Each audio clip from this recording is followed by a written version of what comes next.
Welcome to Inside American Politics, where we will go on a journey through one of the most fascinating lives in American history.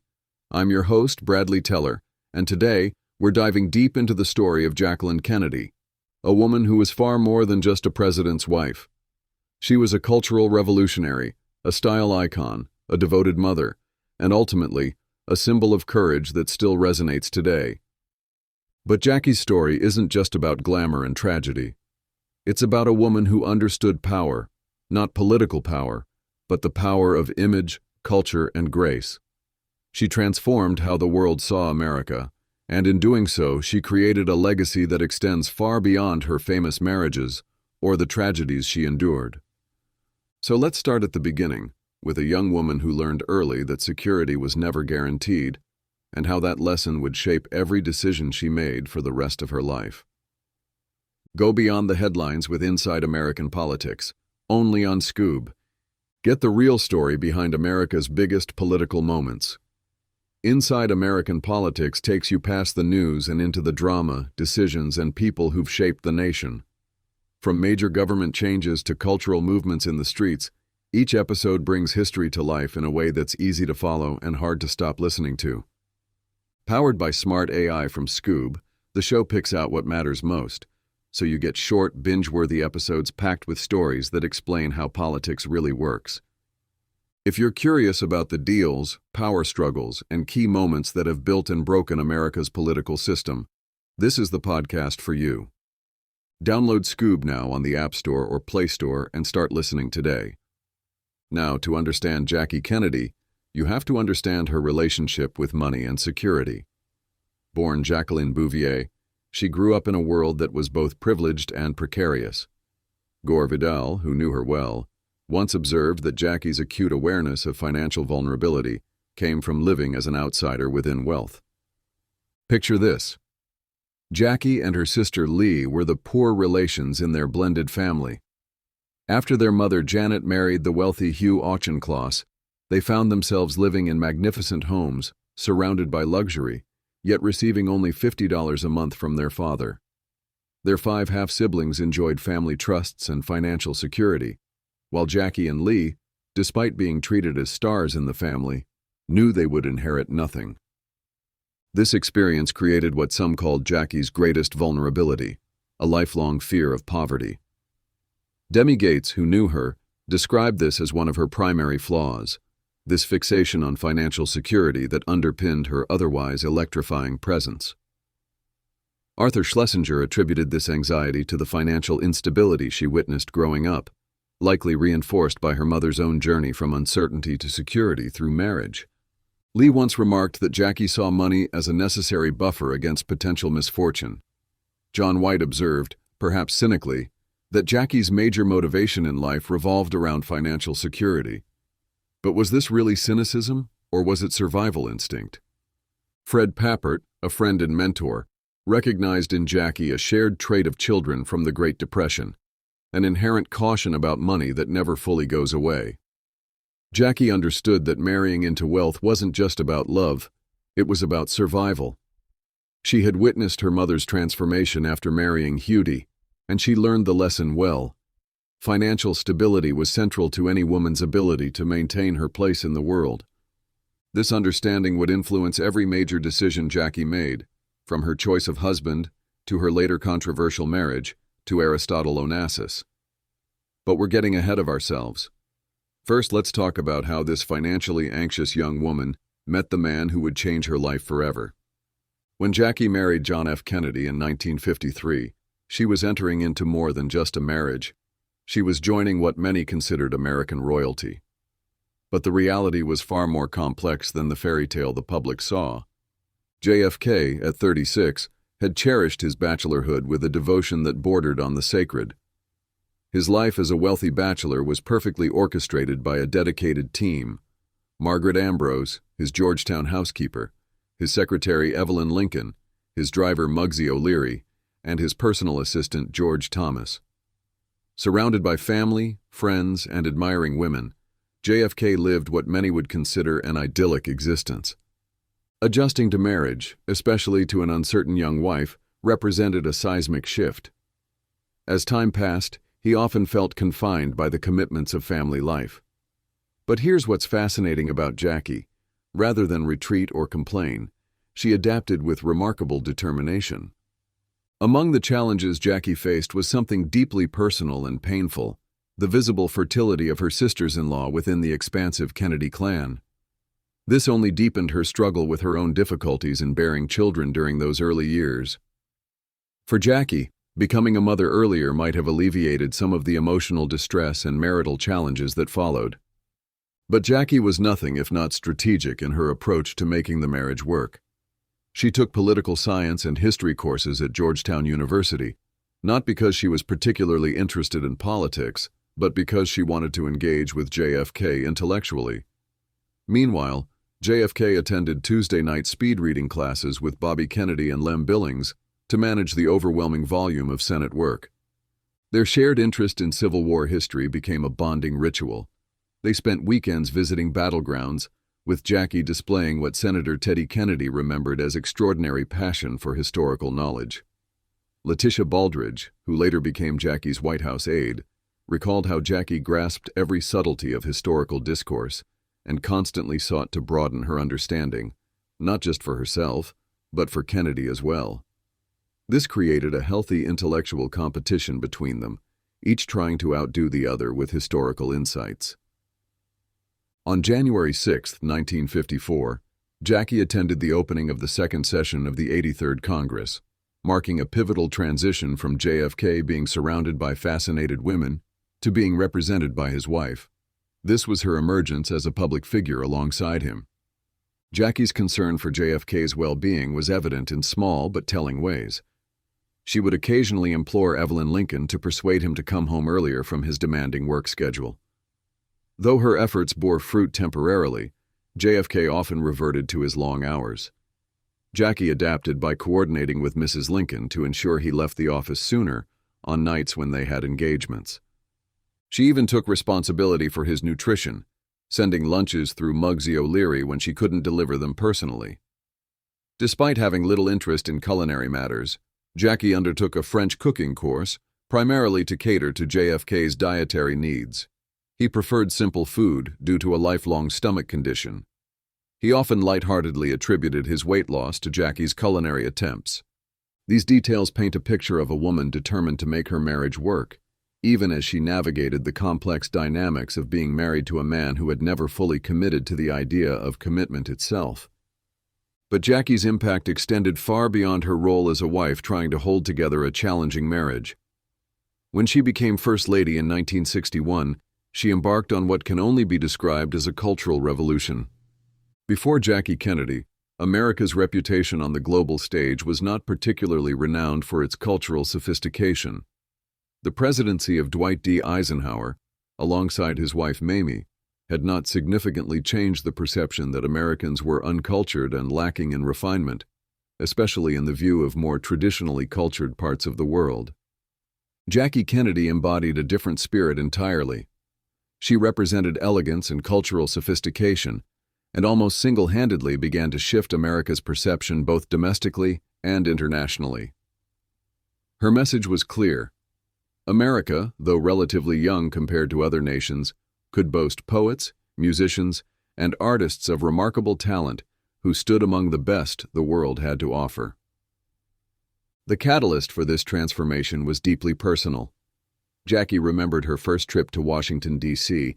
as an 11-year-old in 1941, when her mother took her and her sister Lee to see the Capitol during Easter week.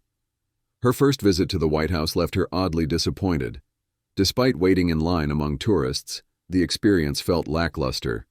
There were no informative booklets, no engaging stories about the historical significance of the residence or its past presidential inhabitants. Fast forward to 1960, when Jackie stepped into the role of First Lady. The White House itself had become what she saw as an underwhelming collection of drab rooms that failed to embody the spirit of American courage and heritage. During Mamie Eisenhower's introductory tour, Jackie was appalled by the dreary state of the interiors. The rooms used for official state functions appeared tattered and without cohesive design. What troubled Jackie most was imagining what international dignitaries, kings, queens, and influential statesmen might think when visiting the president's home. This was supposed to represent the United States, and it was failing miserably in that mission. With her passion for history and innate sense for beauty and design, Jackie immediately understood what needed to be accomplished. Her vision was both ambitious and deeply patriotic. She would restore the White House to reflect America's true character and potential. This wasn't just about interior decorating. Jackie understood that cultural image was a form of soft power, perhaps more influential than any diplomatic negotiation. She was determined to show the world that America had a rich cultural tapestry to share, and she would use the most visible symbol of American power, the White House itself, to make that statement. Her dedication to this restoration ignited national pride and appreciation for America's historical origins and cultural heritage. But perhaps more importantly, it established Jackie as someone who understood that presentation and perception could be just as powerful as policy. Jackie's cultural instincts would be put to the ultimate test in 1961, during what became one of the most significant diplomatic trips of the Kennedy presidency. The destination was Paris, and the stakes could not have been higher.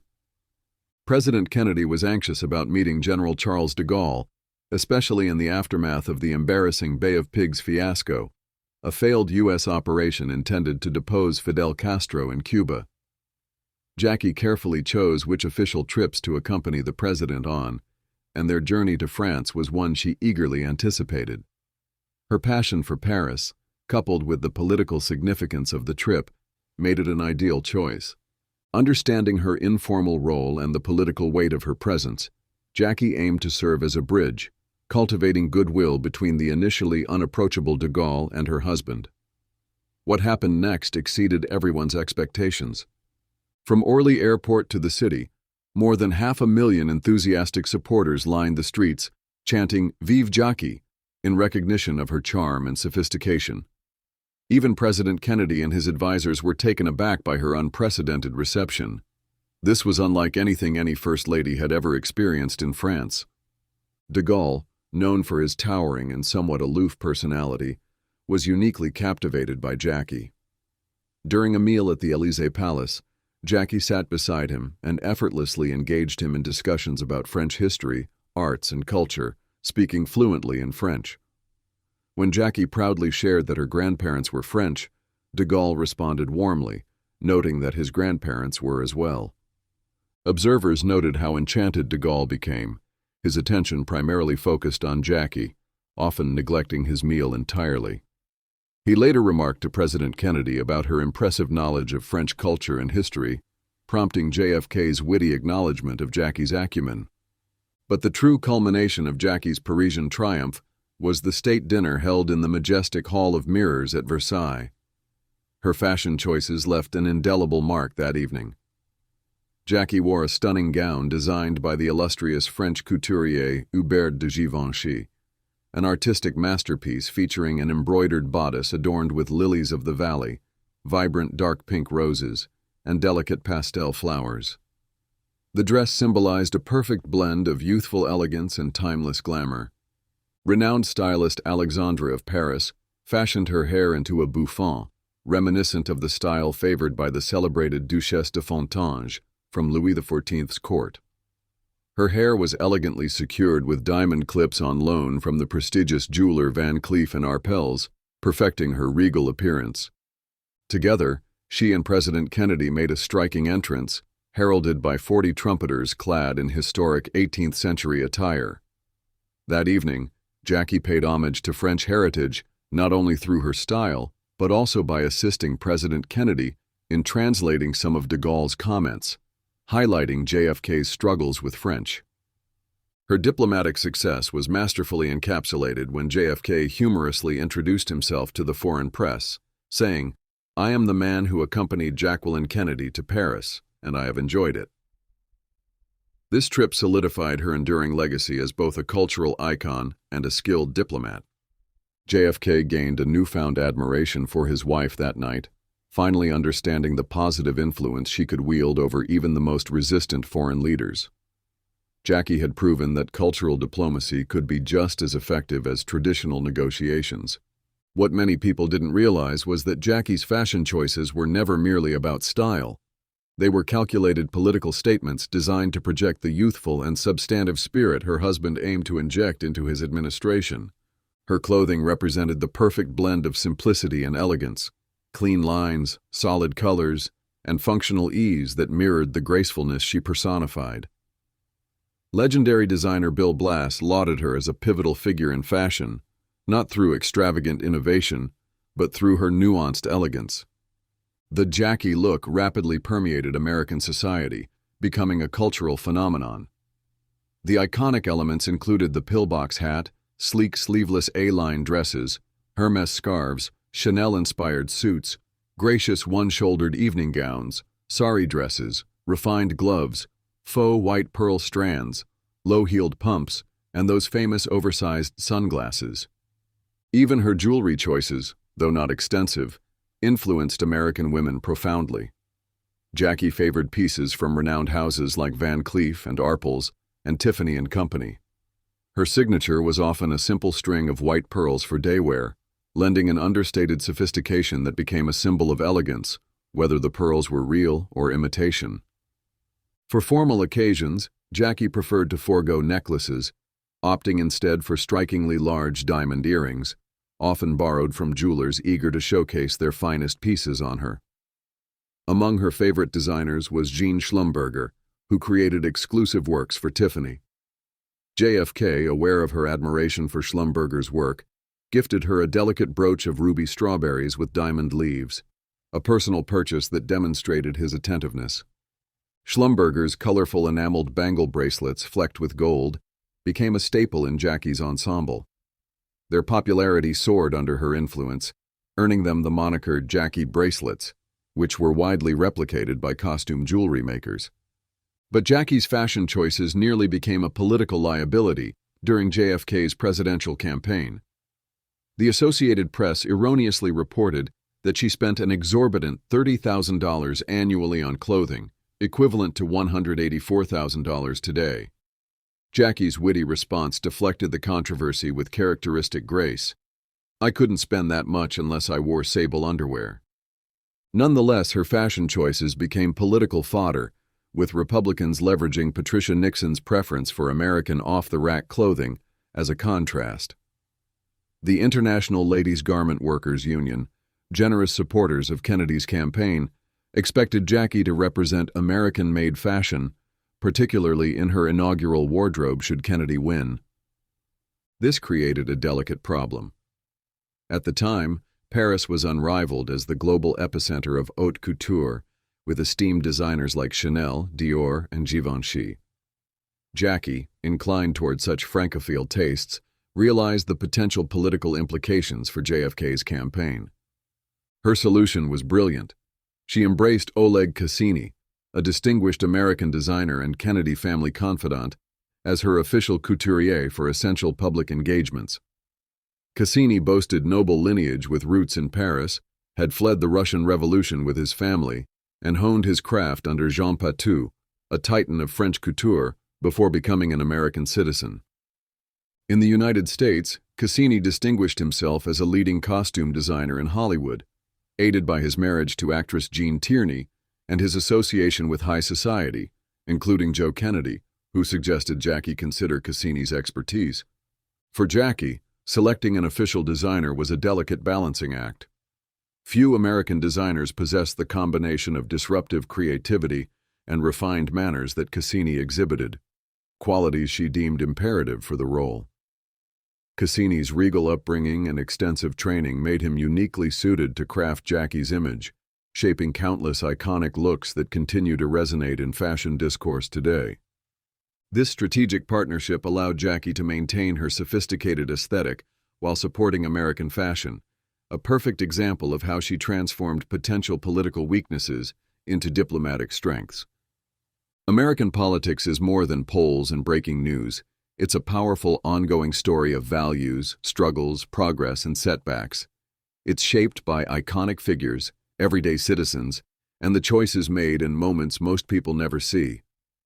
When you dig beneath the surface, you find unexpected turns, game-changing events, and powerful stories that still shape the nation today. Follow, like, and subscribe to Inside American Politics by Skoob on Spotify, Apple Podcasts, and YouTube, and experience America's political story in a whole new way. Getting back to Jackie Kennedy, let's understand how her life was under the microscope. With great visibility came an unexpected and deeply unsettling reality that Jackie had never fully anticipated: the complete loss of privacy that came with being First Lady. The men in their standard dark suits and white shirts represented more than just security. They were a constant reminder that Jackie's private life was now under perpetual scrutiny. These Secret Service agents tasked with ensuring her safety were also unwitting witnesses to the most intimate details of her existence. For someone who had always fiercely protected her privacy, their ongoing supervision was profoundly distressing. Despite the agents' training to minimize their impact, Jackie understood that for the coming years and beyond, their vigilant eyes would accompany every step she took beyond her private domain. What made this particularly agonizing was that these agents had intimate knowledge of the troubles within her personal life. They had glimpsed the stark, unvarnished truth behind the beguiling family photos showcased by the media. The incessant infidelities of her husband, whom she had been married to for 7 years, struck a painful and humiliating chord. With JFK's ascension to the presidency, Jackie faced the grim prospect of these humiliations unfolding before a group of strangers. These agents, expertly trained to observe and interpret minute details, could perceive more than just JFK's actions. They could decipher whether Jackie was content or despondent, tense or melancholic. They witnessed the emotions she had spent her life perfecting to hide from the world. They observed the unspoken communication between her and JFK in situations exclusive to any other outsider. Adding to her discomfort was the fact that her Secret Service detail was comprised entirely of men. Female agents were not part of the equation at that time. She was troubled by thoughts of whether they might admire JFK's extramarital exploits, like many of his male friends, or whether they might pity her, something Jackie had devoted much of her life to avoiding. The documentation was relentless and comprehensive. Each instance of her leaving home, whether escorting her children to the park or enjoying an evening stroll with JFK and their dogs, resulted in a Secret Service member logging vital details. This extended to JFK's movements as well: parties where he slipped away with female guests, pool gatherings with friends, or private encounters in the family quarters when Jackie and the children were away. All were chronicled. Every phone conversation was noted, every trip meticulously outlined. Jackie, deeply knowledgeable about history, was acutely aware of the future ramifications of such meticulously maintained records. The chronicles of power often featured tales of dynastic intrigue and the romantic entanglements of rulers, but realizing that she and JFK could become subjects of similar historical narratives was daunting. Beyond the Secret Service and the chief White House usher, who cataloged every individual entering the family quarters, there existed a network of accomplished letter writers, diarists, and memoirists in Washington, all poised to detail every aspect of her husband's presidency. Even without intending to document her own experiences, Jackie understood that the intricate and sometimes scandalous aspects of her marriage, including sightings of JFK's paramours, would inevitably form part of the copious records chronicling the Kennedy era. At precisely 6 minutes past noon on her first day as First Lady, as their Mercury departed the gate heading toward Palm Beach International Airport, an agent in the follow-up car instinctively checked his watch and documented the time. This marked a significant turning point. Jacqueline Kennedy had officially transitioned into the annals of history as a documented entity of influence. Her life would never return to its previous form. The period when Jackie resided in the White House could be described as idyllic, despite the personal challenges we've discussed. However, this chapter was abruptly and violently interrupted by one of the most harrowing days in American history: November 22, 1963, the assassination of President John Fitzgerald Kennedy. In the wake of that tragedy, as the nation grappled with its grief, it was Jackie who played the pivotal role in leading the country through this unimaginable darkness. Deeply believing in the essential greatness of JFK's presidency, she was steadfast in her decision that his funeral should mirror the significance of his leadership and ensure that his legacy was thoroughly secure and dignified. Helen Thomas, the respected White House reporter, noted the grandeur of the state funeral orchestrated by Jackie. She described Jackie as majestic in her sorrow, acknowledging her composed yet profound dedication to honoring JFK with a ceremony that would be etched into American history for its remarkable dignity and grandeur. But Jackie's work was just beginning. In the days following the funeral, she began concentrating on strategies that would help immortalize President Kennedy's memory. She understood that the assassination and its impact would hold an essential place in historical accounts, and she was determined to have a say in how these events would be represented. Merely 4 days after the funeral, she reached out to journalist Theodore H. White from her residence in Hyannisport, where she was spending a subdued Thanksgiving weekend. Her objective was to influence White, who was writing an article about the assassination for Life magazine. Jackie saw this as a crucial opportunity in her broader mission to shape the historical narrative regarding JFK's presidency. White, who had previously authored The Making of the President, a book held in high esteem by JFK, found himself at a critical juncture upon receiving Jackie's call. Despite adverse weather conditions with fog and heavy rain on Cape Cod, pressing magazine deadlines and personal concerns over his ailing mother, he agreed to visit Jackie that evening. Upon meeting her, White was profoundly impacted by her composure. No longer wearing the customary black dress of a widow, Jackie had chosen a more relaxed outfit of a beige sweater, black trousers, and flats. What left a lasting impression on White was her radiant beauty, strikingly wide eyes, and her serene yet authoritative voice. Despite the emotional turmoil she had endured in what was arguably the most devastating week of her life, Jackie was unwavering in her intention for White's depiction of JFK. Her primary focus was to emphasize her husband's heroic traits while steering clear of the morbid details surrounding his assassination. During their conversation, she shared anecdotes reflecting JFK's character, noting how frequent childhood illnesses led him to immerse himself in stories about the Knights of the Round Table, which instilled in him a profound sense of history filled with heroism and idealistic pursuits. In many ways, she crafted a magical narrative for JFK's 1,000 days in office, likening it to the legendary Kingdom of Camelot. This comparison drew inspiration from a song in a successful Broadway musical glorifying King Arthur and his gallant knights. Jackie recollected to White that at night, before retiring to bed, JFK loved to play records on an old Victrola, cherishing a particular tune that resonated with the ethos of Camelot. She stressed to White, "Don't let it be forgot that for one brief shining moment there was Camelot." This conversation with Theodore White established the Camelot narrative that would forever weave JFK's presidency into an enchanting historical tapestry. With this single conversation, Jackie had accomplished something remarkable. She had transformed a national tragedy into a legend of hope and idealism that would inspire generations. The years following JFK's assassination brought new challenges and complicated family dynamics, particularly as Robert Kennedy began his own ascent toward the presidency.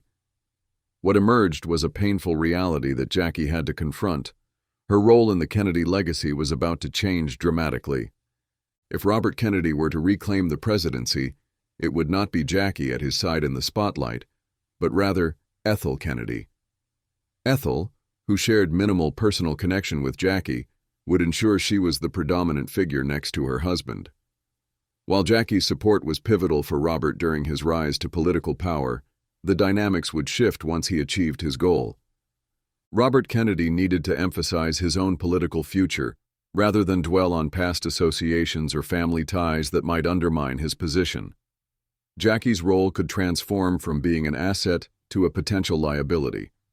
Her emotional resonance with the public might become a distraction, leading to perceptions of dependency that could compromise Robert's political stature. This harsh reality became apparent during a family gathering in the spring of 1968 at Hyannisport. As Robert led the polls for the presidency, Jackie was notably enthusiastic, imagining a future where the Kennedys might return to the White House. She voiced her excitement within the family circle, exclaiming how splendid it would be for us to go back. However, Ethel Kennedy swiftly interrupted by asking, "What do you mean, we?" This comment stung Jackie deeply, and she left the premises without Robert pursuing her. It was a moment that crystallized the changing dynamics within the Kennedy family. Jackie was no longer the central figure she had once been. During this period, Jackie was contemplating marriage to Aristotle Onassis, which only intensified existing tensions. The Kennedy family, particularly Bobby, was alarmed at how this potential union could affect his ongoing presidential campaign. A close acquaintance of Onassis revealed that Bobby had expressed vehement opposition to Jackie marrying the Greek shipping magnate, fearing the political implications. The concern was so significant that Teddy Kennedy was reportedly sent to discourage Jackie from making any life-altering decisions until after the November election. The Kennedy political machine was in full protective mode, trying to control every aspect that might affect Bobby's chances. In May, just before the results of the Indiana primary, a dinner party hosted by Rudolf Nureyev and Joan Thring at Lee Radzivill's apartment brought together the key players, Jackie and Aristotle Onassis, Bobby and Ethel, plus Janet Auchincloss. Joan Thring noted that discussions regarding Jackie and Onassis were already underway, with familial tensions evident, especially between Bobby and Jackie.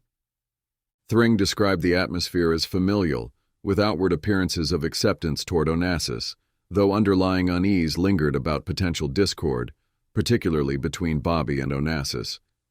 Despite the evident strain, Jackie was notably eager to secure Bobby's approval regarding her relationship with Onassis, wanting to maintain family harmony. However, it seemed inevitable that Jackie's commitment to marrying Onassis would proceed, regardless of the surrounding familial objections and complexities. She was beginning to prioritize her own security and happiness over the Kennedy political legacy, a decision that would soon prove prescient in ways no one could have imagined. Then came June 5, 1968, a date that would shatter whatever remained of Jackie's faith in the American dream and the Kennedy destiny. Robert Kennedy was assassinated in Los Angeles, just after winning the California primary. No sedative could sustain Jackie against the profound pain she felt. Following JFK's assassination, she had maintained her composure during the ensuing 4 days, but the fresh tragedy of Bobby Kennedy's death plunged her into despair and panic. Bobby, who had been a pillar of support for Jackie after JFK's death, was now lost to her forever. Roz Gilpatrick shared his concern after seeing Jackie in New York, describing her as alarmingly distraught following Bobby's death. Jackie appeared extremely agitated, almost unbalanced, even referring to Bobby as her husband. It seemed that Jackie could endure one tragedy, but the second was crushing her spirit entirely. The contrast between the two widows was stark. Ethel Kennedy, pregnant with Bobby's last child, found solace in her Catholic faith, believing Bobby would join JFK, Joe Jr., and Kathleen in paradise. In contrast, Jackie raged against her fate, struggling desperately to cope with her loss. William Vanden Heuvel, a close friend and political aide to Bobby, noted that the vacuum created by Bobby's death felt final in a way JFK's death had not. After JFK's assassination, Robert Kennedy had become a pillar of strength, a father figure to the extended family, and a crucial source of support for Jackie and her children. His passing removed what had become an essential element of everyone's life. The violence of 1968, marked by the assassinations of Martin Luther King and Bobby Kennedy just 2 months later, coupled with street riots across the nation, heightened Jackie's anxiety over her children's safety to an almost unbearable degree. The America she had worked so hard to culturally elevate now seemed like a country that systematically destroyed the people she loved most. In this context, Aristotle Onassis represented more than just a romantic interest. He was a refuge in the storm, a man who could provide what the American government had failed to provide: genuine privacy and escape from a country that seemed determined to consume the Kennedy family. Jackie's instinct for self-preservation, as strong as when she had reached for Clint Hill after JFK's assassination in Dallas, emerged again with full force. As she had done at pivotal moments throughout her life, she contemplated moving on, possibly leaving behind the Kennedys' troubled legacy for good. Onassis, recognizing the opportunity that his rival Bobby's death afforded him, flew immediately to the United States to be with Jackie.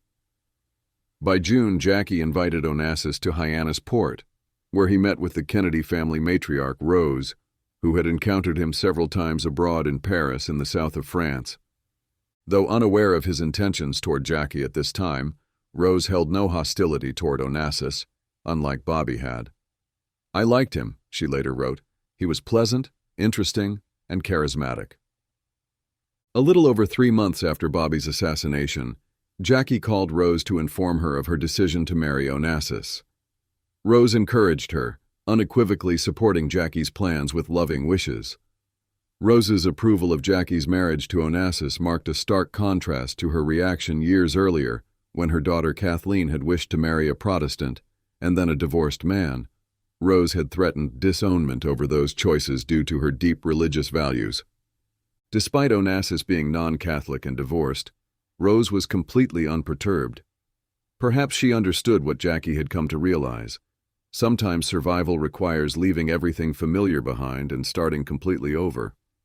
But to understand Jackie's decision to marry Onassis, we need to step back and examine what truly defined her character throughout all these trials. An extraordinary quiet courage that became her most defining characteristic.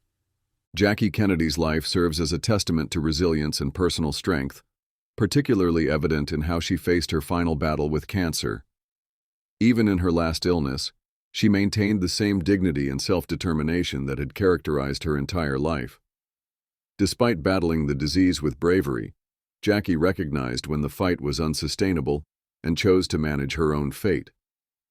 True to her individualistic nature, she requested that treatment be ceased and chose to spend her final moments at home. On Thursday, May 19, 1994, she passed away quietly at 10:15 p.m. Her son, John F. Kennedy Jr., later informed the media that his mother died surrounded by the friends, family, and beloved possessions that had enriched her life, emphasizing how she faced both life and death on her own terms. Even years after her death, Jackie remains an enduring symbol of strength, teaching us about persevering through overwhelming personal challenges. Her life was marked by significant tribulations, personal loss, public betrayal, constant scrutiny. Yet she faced each new crisis with courage and without self-pity. Whether dealing with the devastating loss of loved ones, marital betrayals, or accepting her own mortality, Jackie refused to adopt a victim mindset. Instead, she focused on moving forward with hope, embodying the philosophy that life continues until its conclusion. The media portrayed Jackie's life and death with empathy and respect, underscoring her strength through extensive coverage. Perhaps the most heartfelt reflection came from the New York Daily News, which encapsulated her impact in a simple yet powerful headline, "Missing Her: What Jackie Taught Us." The response to her life story highlighted how deeply her courage resonated with the world. Courage, as Jackie demonstrated, often manifests through small, determined actions that accumulate into broader fortitude. Many of us like to envision ourselves as courageous, but true courage only becomes apparent when confronted with adversity. This attribute might set one apart from family or friends, demanding integrity despite the cost or dedication to principles regardless of others' failures. Jackie's struggles presented abundant challenges, from the immense grief after her husband's assassination to the constant pressure of public life. She often dealt with depression and despair, yet managed to re-emerge stronger, epitomizing the essence of resilience. Courage, as Jackie embodied it, is often a quiet virtue that appears unbidden. Even if we are unaware while acting courageously, as Jackie consistently did, the impact remains profound. Standing firm in the face of fear allows inner strength to develop and reinforces our capacity for future courage. Jackie was lion-hearted in navigating the challenges of a public life committed to service and sacrifice. Her poised presence during her husband's state funeral resonated deeply across America, elevating her to a symbol of unparalleled moral and human courage. Her tenacity extended beyond public appearances as she diligently safeguarded her husband's legacy and fiercely protected her children's privacy and upbringing. As she once said, "If one fails in raising their children, nothing else seems significant." Her dedication to her children, Caroline and John Jr., whom Ted Kennedy described as her two miracles, was unwavering and became her primary focus after the tragedies. Renowned for her steadfast convictions, Jackie wasn't easily swayed by public opinion. When she married Aristotle Onassis in 1968, critics argued this choice could estrange her followers. However, following Robert Kennedy's assassination, she prioritized her children's safety, convinced that the Kennedy family was being systematically targeted.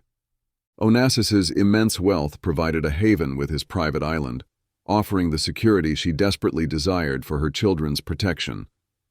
This wasn't about luxury. It was about survival and the fierce determination of a mother to protect what remained of her family. As we reach the end of Jackie's story, it's important to recognize what she truly accomplished. Jackie Kennedy was far more than a tragic figure or a fashion icon. She was a woman who understood the power of transformation. She transformed America's cultural image on the world stage, proving that a relatively young nation could compete with the oldest civilizations in terms of sophistication and artistic achievement. She transformed the role of First Lady from a ceremonial position to one of genuine cultural and diplomatic influence. She transformed tragedy into legend, ensuring that her husband's legacy would be remembered not for its scandals or its brevity, but for its idealism and promise. She transformed fashion from mere clothing into a form of communication, using style to project values and aspirations. Most importantly, she transformed herself repeatedly throughout her life. From an anxious young woman worried about financial security to a confident cultural ambassador, from a grieving widow to a protective mother, from an American icon to a global symbol of grace under pressure. Jackie's life teaches us that courage isn't about never being afraid. It's about facing our fears and moving forward anyway. It's about making difficult choices when all the options seem impossible. It's about protecting what matters most, even when the world doesn't understand your decisions. Her marriage to Onassis was criticized by many Americans who felt she was abandoning her role as the eternal widow, the keeper of the Camelot flame. But Jackie understood something her critics didn't. That sometimes the most courageous thing you can do is choose your own happiness and security over other people's expectations. She lived the rest of her life on her own terms, working as a book editor, traveling the world, raising her children away from the spotlight that had consumed so much of her earlier life. She found love again, found purpose again, and most importantly, found peace. Jackie Kennedy's story reminds us that we all have the power to transform ourselves and our circumstances, no matter how dire they might seem. She showed us that elegance is not about what you wear, but how you carry yourself through life's challenges. She demonstrated that strength is not about never falling down, but about how gracefully you get back up. In a world that often seems chaotic and unpredictable, Jackie Kennedy remains a beacon of possibility, proof that one person, through determination, grace, and unwavering courage, can indeed change how the world sees itself. Her legacy lives on, not just in the restored White House, not just in the countless women who still emulate her style, but in the enduring example she set, that no matter what life throws at you, you can choose to respond with dignity, purpose, and grace. That, perhaps more than anything else, is what Jackie Kennedy taught America, and what America, through her story, taught the world. I'm your host, Bradley Teller, and this has been Inside American Politics. Thanks for joining me as we explored the turning points, hidden influences, and key choices that have shaped, and continue to shape, America's political story. If this episode gave you a new insight, made you rethink what you thought you knew, or sparked your interest in the deeper layers of U.S. history, don't forget to like, follow, and subscribe on Apple Podcasts, Spotify, YouTube, or wherever you're listening right now. And if you're hungry for even more quick, smart takes, from major policy shifts and unforgettable scandals to the lesser-known voices who've made a real impact, check out Skoob, the AI-powered podcast studio. Download it now from the App Store or Play Store and dive into American politics like never before, faster, sharper, and more engaging. Until next time, stay curious, stay informed, and keep exploring.